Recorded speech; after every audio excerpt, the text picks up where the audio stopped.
tarde. Sejam muito bem-vindos à Escola de Paz, Eurico Barçanufo. Aqueles que estão chegando pela primeira vez, sintam-se abraçados por toda a nossa equipe. Nós temos ali na frente o pessoal do DEPOI, aqueles que necessitarem de estar passando pela entrevista. É só retirar um númerozinho com as meninas ali para poder fazer a entrevista. No nosso andar de cima, nós temos os tios lá que estão à disposição das nossas crianças. E aqui nós teremos a palestra em torno de 30 minutos e após a palestra o nosso passe. E no final de tudo nós temos a nossa aguinha ali à disposição, fluidificada para todos. Então vamos nos sentando confortavelmente, nos desligando das interferências externas e nos ligando com o plano maior. Vamos buscando a figura meiga de Jesus, nosso mestre e amigo, ele que aguarda por cada um de nós, conhecedor das nossas necessidades, sabendo do nosso esforço, da nossa escolha por aqui estar. Vamos pedindo a ele que nos conduza às vibrações. Vibremos com Jesus, pelo nosso mundo, vibremos com Jesus, pelo nosso Brasil, por todos os planetas, vibremos com Jesus, pelos hospitais, pelos nossos irmãos, tratamentos de doenças terminais, vibremos com Jesus, pelos asilos, pelos nossos idosos, às vezes abandonados, mas que não devemos criticar, julgar. Vibremos com Jesus, pelos nossos irmãos em condições de rua, pelos aqueles que perderam os seus lares. Vibremos com Jesus, pela Porta de Fabiano, por cada tarefeiro que se dispõe a ali estar, pelo outro. Vibremos com Jesus, pelas creches, pelas escolas. Vibremos com Jesus, pelas mãezinhas que se encontram só, mas que não abandonam seus filhos. Vibremos com Jesus, pelos lares em desajustes, pelos nossos irmãos que perderam a liberdade, mas que também não devemos julgar. Vibremos com Jesus, pelos nossos lares, pelos nossos filhos, pelos nossos amigos e pelos nossos inimigos. E pedimos licença para vibrarmos por nós, que ainda somos tão necessitados. Que Jesus, na sua infinita bondade e amor, permaneça conosco agora e sempre. Que assim seja, graças a Deus.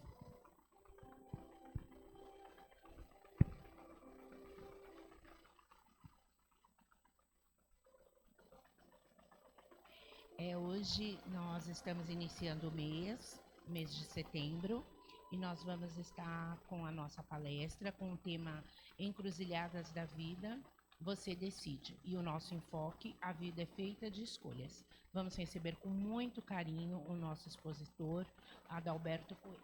Seja muito bem-vindo.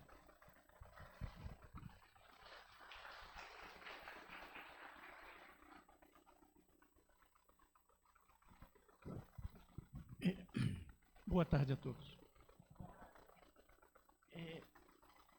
Me permitam 30 segundos de um comentário, aproveitando o que foi dito da água fluidificada.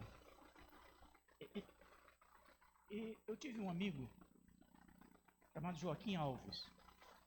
Ele foi um dos fundadores da Casa Transitória de São Paulo, da Federação do Estado de São Paulo.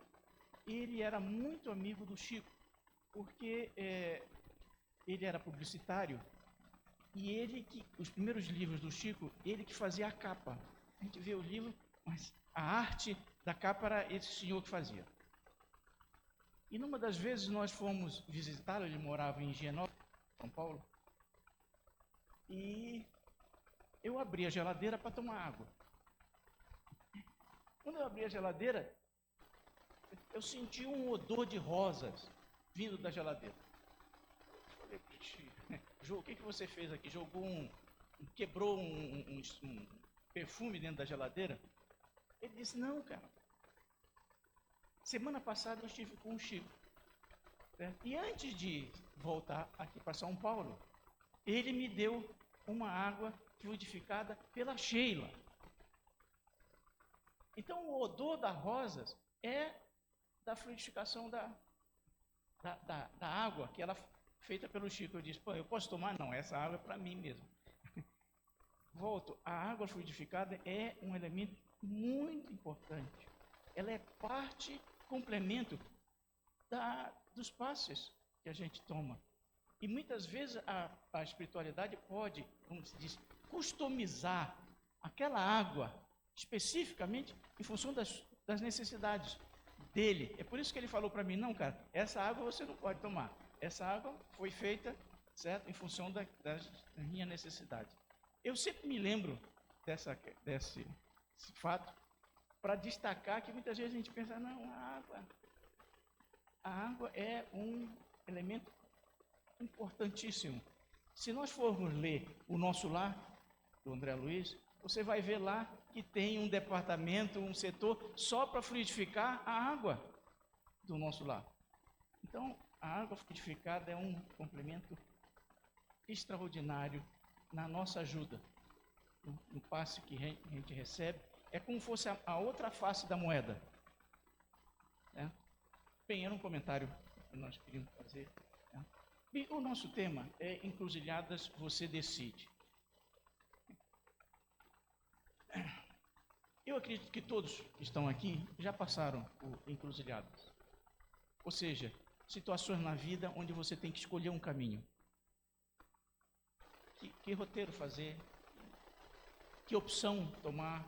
Que decisão tomar? A questão é como escolher bem na encruzilhada. Nós, em particular, sempre como vamos fazer um tema, nós associamos o tema a um livro da doutrina. Por quê? Porque daqui a alguns minutos essa palestra vai acabar, vocês vão sair e muitas vezes a pessoa ouve uma frase, vê uma ideia, o que ele falou, por que ele falou, por que ele disse aquilo. Então nós associamos sempre um tema a um livro, porque a pessoa pode depois comprar o livro, pedir emprestado o livro, ler a página e assim sucessivamente. No caso de hoje, nós iremos usar um livro chamado Momentos de Decisão. Porque cada encruzilhada é um momento de decisão. Esse livro é um livro psicografado pelo Divaldo Franco, de um mentor chamado Marco Prisco. Ele tem vários livros pelo Divaldo. Todos os livros dele têm uma característica. Eles são telegráficos. Sabe, não é um livro de um romance, certo? Textos longos, são textos curtos, certo? Diretos sobre um ponto. No caso, o livro trata de momentos de decisão. E ele nos traz certas recomendações de como escolher bem. Como decidir bem. De manhã, nós estivemos aqui. Nesse ponto, que nós estamos agora, da exposição, nós mostramos as sugestões, as recomendações dele. E depois, nós demos um exemplo. Nós vamos inverter. Agora, eu vou relatar para vocês uma experiência de uma moça, onde ela teve, na sua existência, 3 encruzilhadas. Pelo menos. Vou perguntar em cada encruzilhada dela, real, o que você escolheria. E depois nós vamos ver as recomendações. Certo? O que ela poderia ter feito para escolher melhor? A ideia disso saiu de um programa da TV Globo, na década de 80, chamada Você Decide. Estão lembrados? Certo? Você Decide. Para cada encruzilhada, volto real, nós vamos dar 3 opções. Você decide. O que você faria se na posição dela? São 3 encruzilhadas, uma com 14 anos, outra com 21 e outra com 28.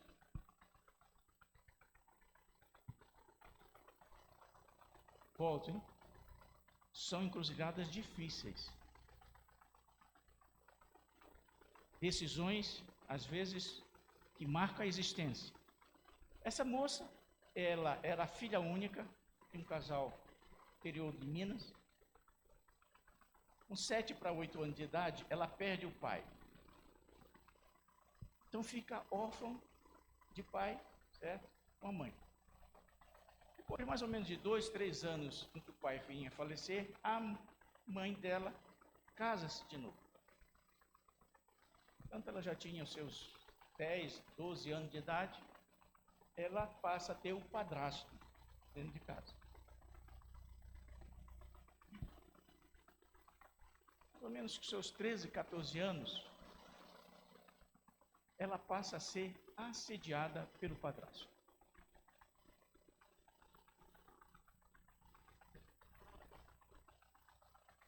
E com o passar das semanas, dos dias, a situação foi ficando cada vez pior. Digamos, o assédio ficou cada vez mais intenso. Primeira encruzilhada. O que você faria? Chega com a mãe e conta o que está acontecendo, e talvez você fosse destruir o casamento da mãe. Aceita a situação ou foge? O que você faria? Uma encruzilhada. Real, é real. Certo? Uma jovem de 14 anos tem o que a gente vê nos jornais, uma questão de assédio dentro de casa. Não é fora. Encruzilhadas da vida, momentos de decisão. O que você faria? 30 segundos. Fugir, contar para a mãe ou aceitar a situação?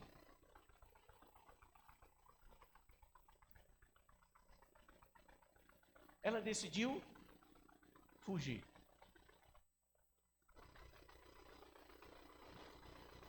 Fugir. Para onde? Com quem? Disse direção. Muito bem. Uma jovem no interior, com 14, 15 anos. Nesse fugir, ela acaba entrando naquilo que é denominada de vida fácil.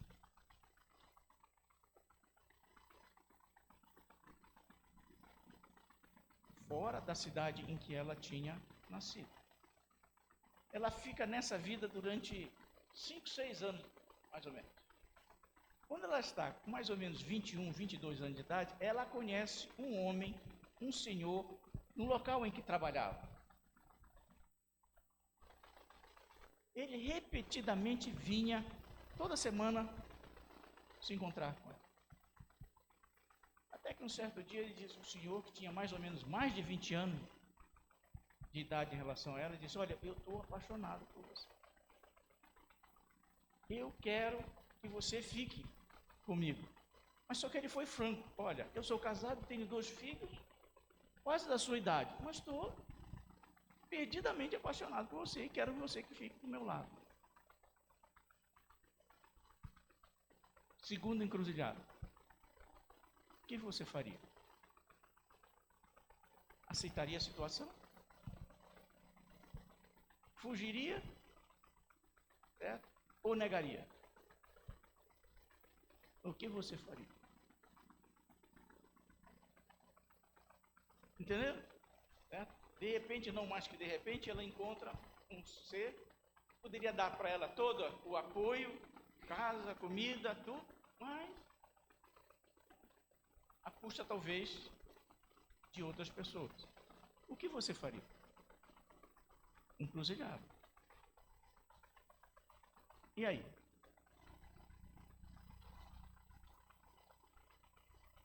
Como decidir? O nosso objetivo é como decidir. Numa encruzilhada. Cada um de nós tem as encruzilhadas da vida. No caso dela, qual foi a decisão?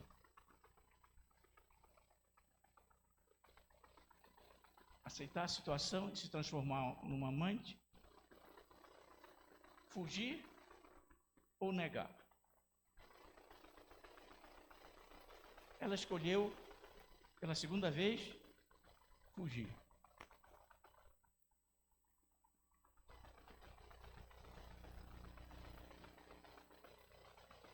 Novamente, ela sai do local de trabalho, vai para outra cidade,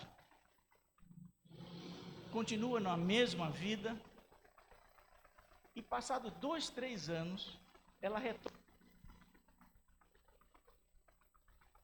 e vai conversar com o gerente do local onde ela estava. E aí, como é que estão as coisas? Não está. O homem vira-se para ela, mas você não está sabendo? Como assim não estou sabendo? Então, sabe aquele senhor que vinha, certo? Quase que semanalmente, diariamente conversar com você, todo aqui? Então, sabia, é isso, é que morreu. Como assim morreu? Morreu. Ele vinha religiosamente aqui, toda semana, perguntando se nós tínhamos informação para onde que você tinha ido. Como você não deixou nenhum retorno, a gente não dava nenhuma resposta. O que nós fomos observando é que cada semana que ele passava, e os meses foram transcorrendo, ele ia entrando numa melancolia, numa tristeza, numa depressão. Soubemos, ele acabou desencarnando.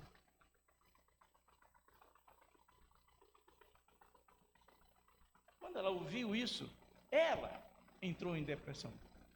Nossa, talvez eu seja responsável pelo desencarne do Senhor. Se eu tivesse tomado uma outra decisão, tivesse ficado, talvez não tivesse morrido. Ela passou-se a se acusar da decisão que fez.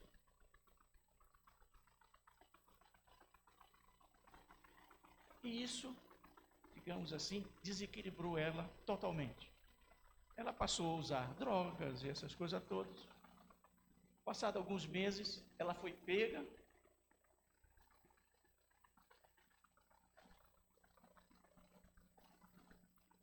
Foi condenada a ficar 3 anos numa penitenciária, em função das drogas.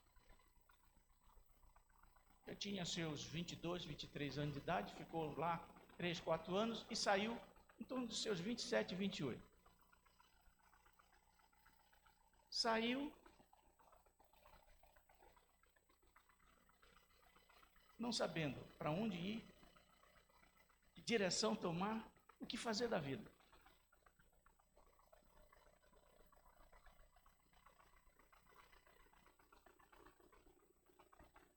Mas passou a ter uma ideia na cabeça. Essa vida não vale a pena. O que eu estou fazendo não tem sentido. Talvez seja melhor eu me matar. Ela saiu da penitenciária, o primeiro ônibus que passou, ela pegou. Para onde? Não importa. Eu quero só estar distante daqui. Onde é que eu vou parar no ônibus? Também não importa. Ela foi até a linha final do ônibus. Podia ser uma linha final qualquer, mas desceu, porque não tinha outra alternativa, era o final da linha, e começou a andar. Sabe quando você anda sem norte, sem rumo, simplesmente porque está vivo? Aí quando ela vai passando pela rua, ela vê um quadro, como aparece nos centros espíritas como esse, anunciando uma palestra de um expositor muito famoso que ela não conhecia, nunca tinha ouvido falar. O que chamou para ela a atenção foi o tema: suicídio, reverência à vida. Chamou a atenção para ela porque é o que estava na cabeça dela. Talvez se fosse outro tema, ela tinha passado pela porta e ido embora. Coincidentemente, certo? era exatamente, certo, a ferida que ela estava sentindo. Ela entra, como muitos de nós que entramos pela primeira vez num centro, certo? Sem saber onde estava entrando, o que era aquilo, nada, zero, conhecimento nenhum do que seja uma reunião, uma palestra, nada. Senta. E ouve a palestra do expositor. E cada vez que ela ia ouvindo as explanações, certo? Imortalidade, lei de causa e efeito, reencarnação, coisas que ela nunca ouviu falar. Que negócio é esse? Como é? Aquilo foi, de certa forma, acalmando ela por dentro.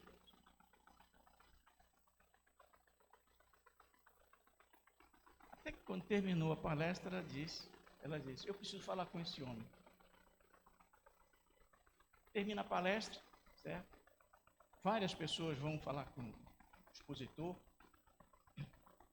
E ela diz, olha, eu estou precisando falar com você. Ele diz, olha, agora não dá. Tem um monte de gente aqui. Se você esperar, sentada, quando terminar, a gente conversa. Ela esperou mais de 1 hora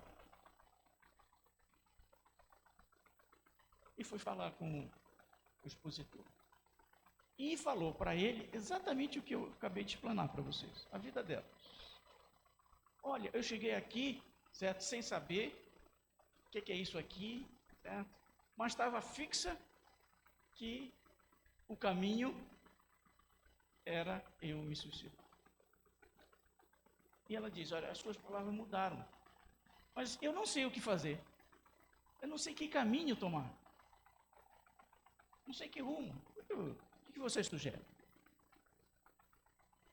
Ele diz, olha, você precisa de um tratamento físico, um tratamento espiritual e a busca de um trabalho.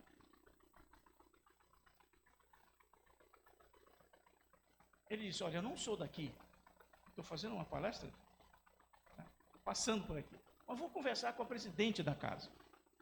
Pode ser que ela tenha uma ideia de como ajudar você. E foi conversar, a senhora disse, olha, o tratamento espiritual a casa pode fazer. Desobsessão, passe.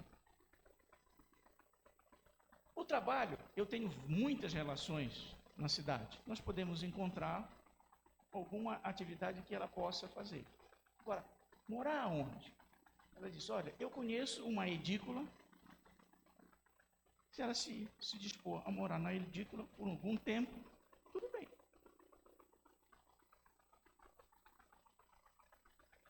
E assim foi feito. Encurtando a história, certo? Ela passa por um tratamento espiritual,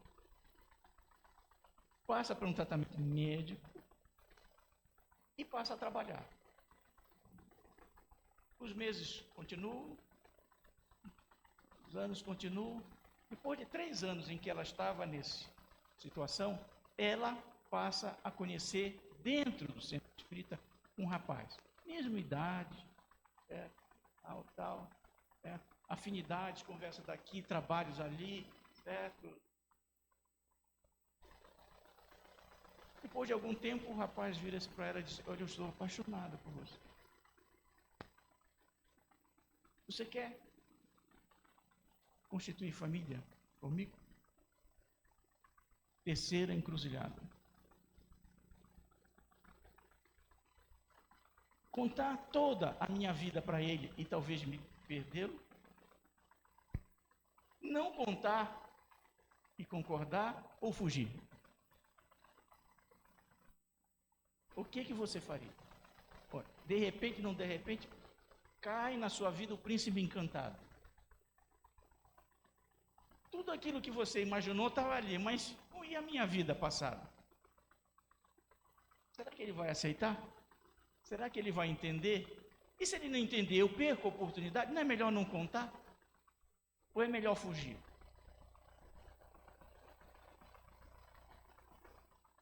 O que você faria? Essa moça passou por 3 encruzilhadas difíceis, hein? Dentro de casa, um assédio, depois no seu meio de trabalho, certo? Uma segunda oportunidade e dentro de uma casa espírita uma terceira oportunidade. O que você faria? Estamos vendo como decidir bem, né? Não entramos no mérito das decisões. Observaram?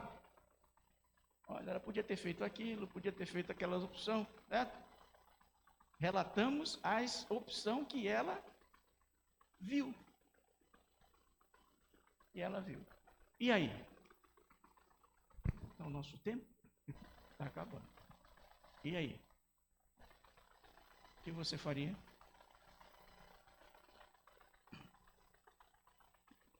Ela decidiu contar. Ela decidiu contar.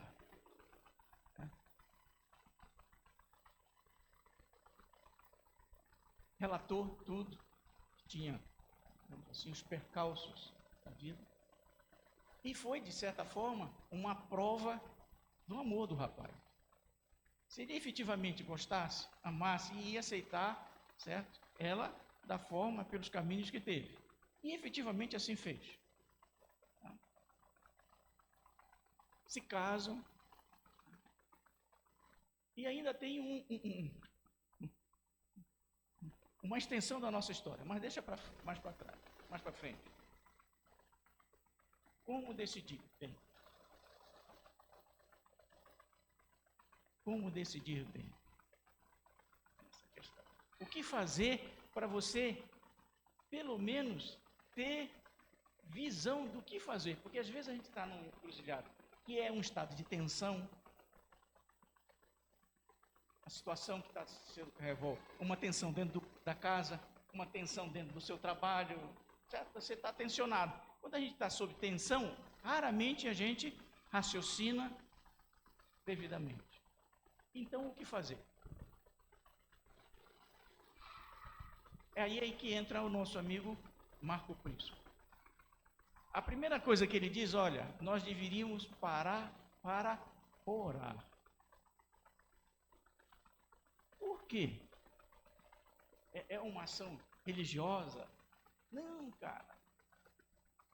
Você tem que ter, pelo menos, a mente tranquila para ver opções. Quando a gente está numa encruzilhada, a gente não vê. Ela, quando saiu da penitenciária, estava tão na fossa que a única opção que ela via era se matar. Ela não viu nenhuma outra opção. Então, quando a gente está numa encruzilhada, a primeira coisa que a gente deveria fazer é orar. Orar para quê? Com que objetivo? Que a gente consiga ver o caminho. Falei de manhã que tem uma prece, e eu gosto muito, chamada Prece de Cáritas. Conhecem? Uma das frases da Prece de Cáritas é o seguinte: Senhor, dai ao viajor a estrela guia. O que ele está pedindo? Dai ao viajor a estrela guia. O que significa isso? Quando um viajor está no mar, ele precisa ter um rumo. Ele vê o rumo pelas estrelas. O que ele está pedindo na prece? Olha, que eu veja o caminho certo. Esse deve ser o objetivo da prece numa encruzilhada. Que a gente veja caminhos. Porque na maioria das vezes, ou a gente não vê nenhum, ou vê o pior. Então o primeiro passo é rezar. O que ela não fez, em pelo menos as duas primeiras opções. E veja bem, quando ela entra no centro e vai ouvir a palestra, na realidade, ela estava dentro da palestra, durante a palestra, o plano espiritual estava agindo. Ela estava sendo ajudada. Porque ela podia ter ouvido a palestra e disse, esse cara é um charlatão. E saído. Não fez isso. Mostra que ela passou a ver, tem outras soluções, tem outros caminhos. Estão entendendo? Então, esse orar, muitas vezes, é você procurar um livro bom para ler. É você vir numa palestra e ouvir. Tá compreendendo? O orar não é simplesmente você se ajoelhar. é você procurar um meio de você clarear a mente.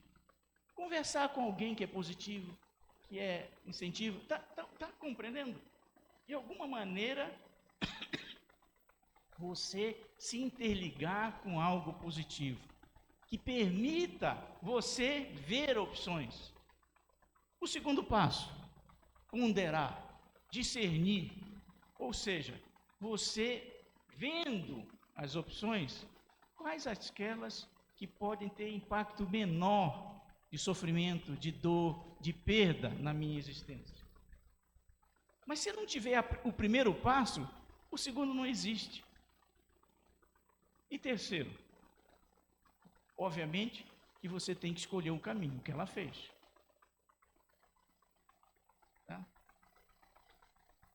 Só que o nosso amigo Marco Prisco, ele faz uma diferença muito importante. Na maioria das vezes, eu, em vez de agir, eu reajo.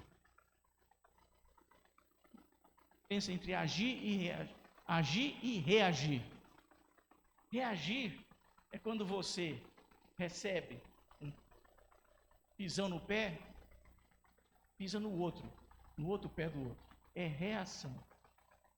Ação é, cara, você pisou no meu pé por quê? Estão entendendo? A ação, devemos agir e não reagir. Se matar é reagir.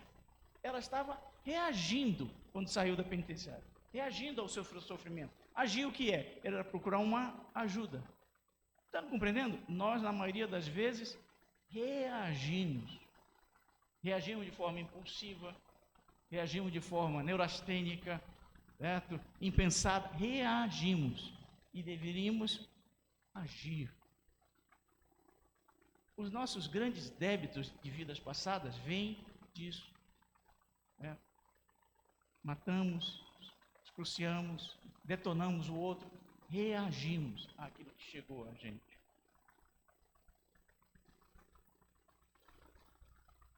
Orar, ponderar e agir. Parece fácil, mas não é. Né? Na maioria das vezes a gente quer a solução para ontem e quer a nossa solução. Quer a nossa solução. Como ele mesmo comentou, é preciso dar tempo. O tempo é um fator importantíssimo nas escolas. Se você naquele instante não está vendo a melhor solução e não precisa decidir de imediato, não decida. Dê um tempo. Deixe a água passar. Deixe a água passar. Falei de manhã. Eu tenho um amigo que é espírita, que numa palestra, eu ouvindo dele, ele disse, definiu o que é paciência. E eu nunca esqueci. Paciência é aquela força mágica que desata os nós que a vida nos apresenta no tempo. Todos nós temos nós na existência. E são as encruzilhadas às vezes. Eu gostaria de desatar o nó. Quando não tenho paciência, o que eu faço? Eu corto o nó. Eu mato o outro ou me mato.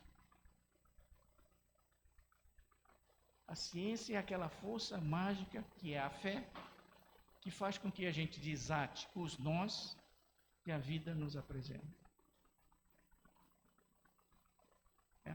Então, volto. Todos nós temos encruzilhadas. É preciso dar tempo, às vezes.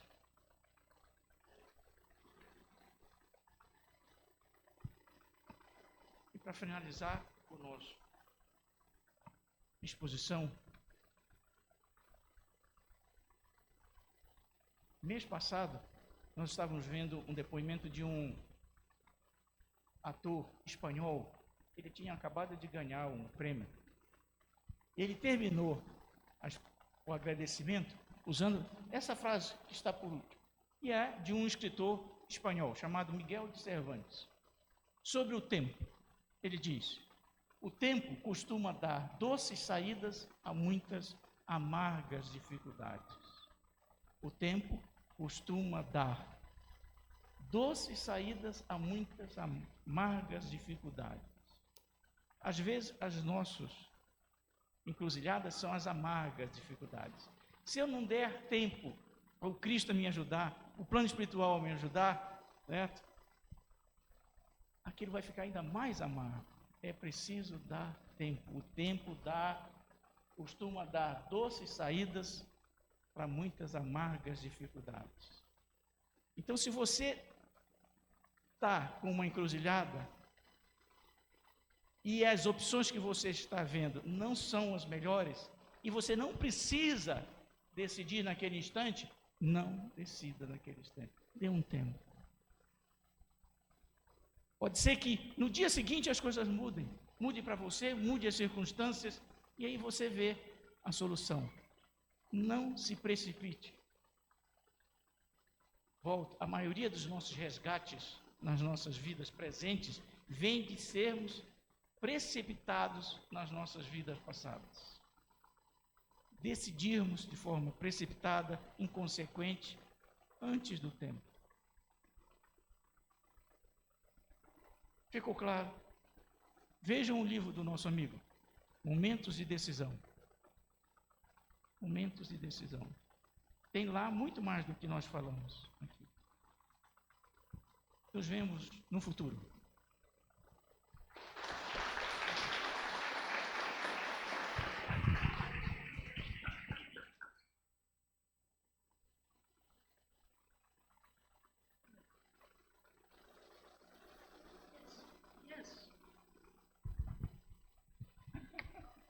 Então, 2 minutos. E aí? E a moça casou? Casou. Certo? A história tem que terminar bem, né? Depois de mais ou menos 3 anos que ela teve casada, o senhor, o palestrante, faz a varredura dele pela região e vai lá de novo no centro. Aí ele está falando, e na audição, sim, plateia, ele vê a moça. A moça. Feliz. Mas mais do que feliz, ele vê espiritualmente e vê fisicamente que ela está grávida. E espiritualmente, o que ele vê? Quem é que estava reencarnando? Quem? Hein?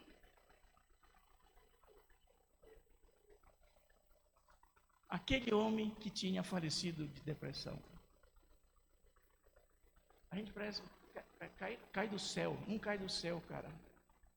A espiritualidade sempre encontra as melhores soluções para os nossos nós, certo? Quer dizer, ela de alguma forma contribuiu para o desencarne e ela estava contribuindo para ele retornar à vida.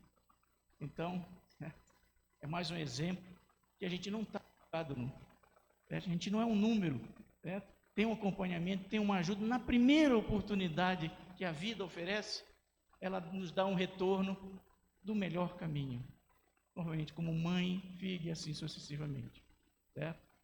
E viveram felizes para sempre? Não sei. Mas certamente foi a escolha certa dela.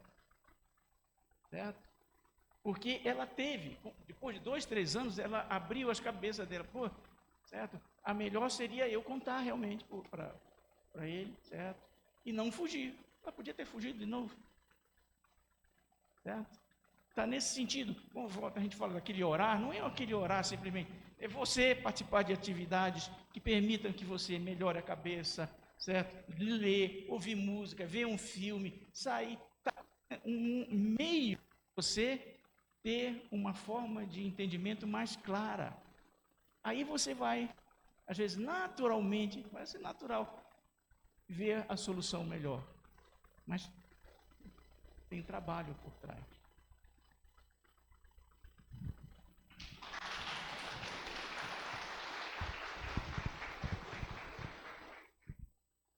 A nossa gratidão ao Adalberto. Muito obrigado, foi muito especial, muito aprendizado. Que você possa estar outras oportunidades conosco. Vamos pedindo aos nossos colegas da Câmara para que se encaminhem para a continuidade do nosso trabalho.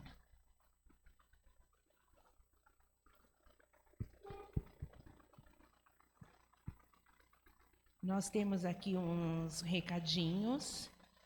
O nosso primeiro recado é que a nossa casa realiza aos domingos, através dos canais YouTube e Facebook, as palestras no horário das 19 horas. Neste domingo, dia 7, nós teremos o tema Os Malefícios da Omissão, e o nosso palestrante será o André Dalmas. O nosso segundo recado é para informar sobre a campanha do quadradinho de lã. Algumas pessoas já conhecem, outras não. Nós temos aqui na tribuna aqueles que desejarem saber como é feito o quadradinho. Nós temos aqui o modelo para que vocês possam ver e, se possível, colaborar conosco.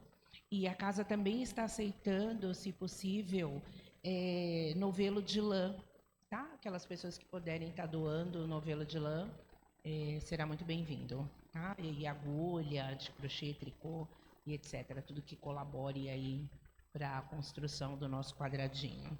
E o nosso terceiro recado é aquele bem legal, que é a noite da nossa pizza, que vai ser lá na nossa IAM, na Rua Francisco Alves, 475, no dia 4 de outubro, das 19 às 22 horas. E as pessoas que desejarem podem estar vendo com o pessoal lá na frente a compra dos convites.